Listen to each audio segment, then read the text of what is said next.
what Chris is about to do is just take down a piece of hot wire to give them access to new forage. And as he does that, I want to just kind of talk about why we would do that kind of thing, right? So anybody have any reasonings as to why we'd want to move them to some new grass? Overgrazing, to get them to the fresh grass. Yeah, exactly. So, yeah, reducing parasites. We do a lot of what we would call heavy intensive rotational grazing here. So amp grazing is a term that people have maybe heard before, which is essentially adaptive multi-paddock grazing. So we can take a big field that we're in right now. This is almost 9 acres that we're in, and we're able to subdivide it up into multiple paddocks that is giving them access to as much premium forage as possible. Does anybody know what this is? Electric wire. So yeah, good answer. Our perimeter fence is electric, okay? And then we're using this poly braided wire. You got different types of poly braided wire. You also have different types of reels. You can go as cheap as you want or as expensive as you want. But the most important thing is that you got some heat on that wire. These alligator clips is how I can go from one hot wire to a non-hot wire and make it hot, right? Now I've pulled that wire across. What am I going to do now? I've got that's about probably a 500-foot stretch of wire. How am I going to keep that from touching the ground?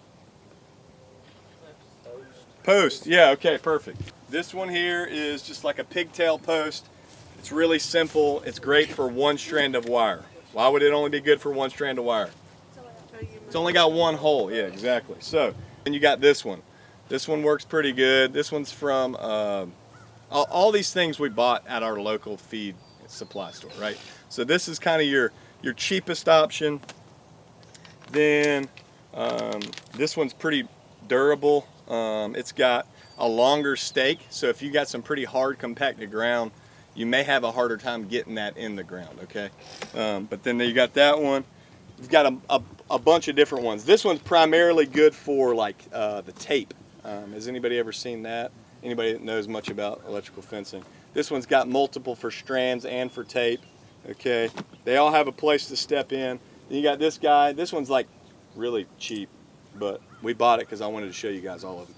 And then this one is neat because you can do multiple strands, and it also has this pigtail at the top. I prefer, obviously, these. As you see, I have a bunch of those, and that's because I'm only running one wire. I have a pretty mixed species of forage out there. We've got the sorghum Sudan, we've got fescue, we've got soybean. There's some residual vetch from this past season. There's white clover, there's red clover. There's a myriad of things out there. Goats absolutely love weeds.